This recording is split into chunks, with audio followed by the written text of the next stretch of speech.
Well, there's one man who we haven't really heard a great deal from in the last few days. Might benefit in some ways from all this political chaos. That's the Vice President, Mike Pence. Pence is ready to pounce. That's what this opinion writer from the Boston Globe says. He's really been quick to put a marathon distance between himself and this Trump controversy. Parallel to that, though, he's been courting some of the deep-pocketed Republican donors. He's even launched his own funding pack, perhaps evidence that he's planning his own presidency bid well before the next elections in 2020. Pence is ready to pounce. And it was an incredible meeting. And I sat around, and Chuck Grassley was there, and Joni Ernst, and John Thune, and Mike Pounds. I think you should ask for VP Pence's conversation, because he had a couple of conversations also. I think you should ask for VP Pence's conversation, because he had a couple of conversations also. And let me thank Speaker Paul Ryan for that gracious welcome. Paul, you're a true friend and a great American leader.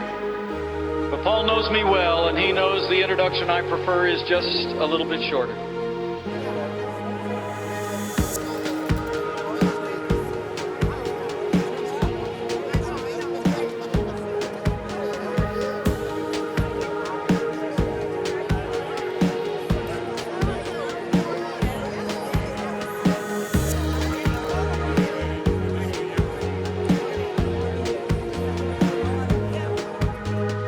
But McCabe says Rosenstein raised another idea.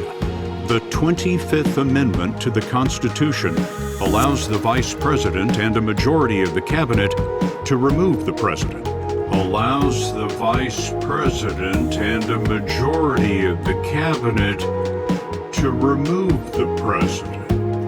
Discussion of the 25th Amendment was simply Rod raised the issue and discussed it with me in the context of thinking about how many other cabinet officials might support such an effort.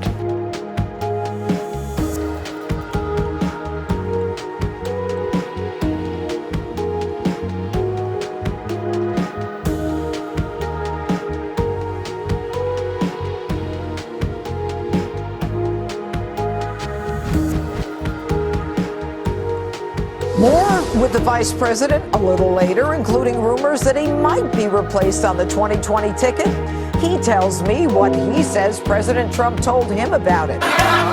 And rumors about being replaced on the 2020 ticket, both topics on the table in part two of my sit-down with Vice President Pence. Now, there's a guy by the name of Steve Schmidt. He's a Republican strategist. He's worked on campaigns, Bush and McCain. He said recently he thinks there's an overwhelming chance that President Trump will put Nikki Haley as his vice president on the 2020 ticket to help raise the numbers with women. Some have said this too. What's your response? I couldn't be more proud to be vice president alongside President Donald Trump. And I'm honored that he's asked me to run with him again. In 2020. You've spoken to him about this. Many times, and he's spoken about it publicly. And what did he tell you? Well, I'll tell you, he said privately what he said publicly.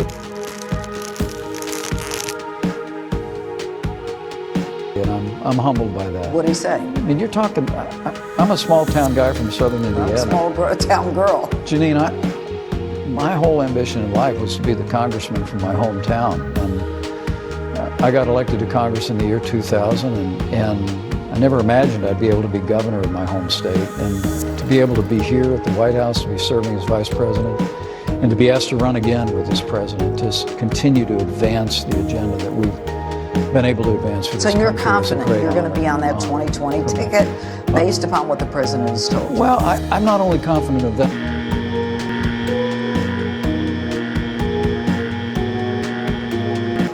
So it's been great to be with you tonight. I'm going to slip away and let my friend come and tell it to you himself. But ladies and gentlemen, I just had to come by to tell you, President Donald Trump is the real deal.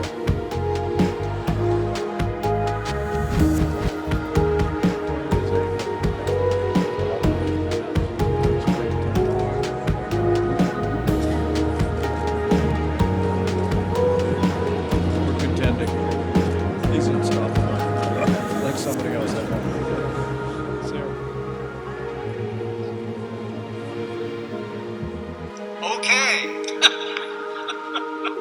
I don't know. I'm not tired of winning yet. Any of you tired of winning yet?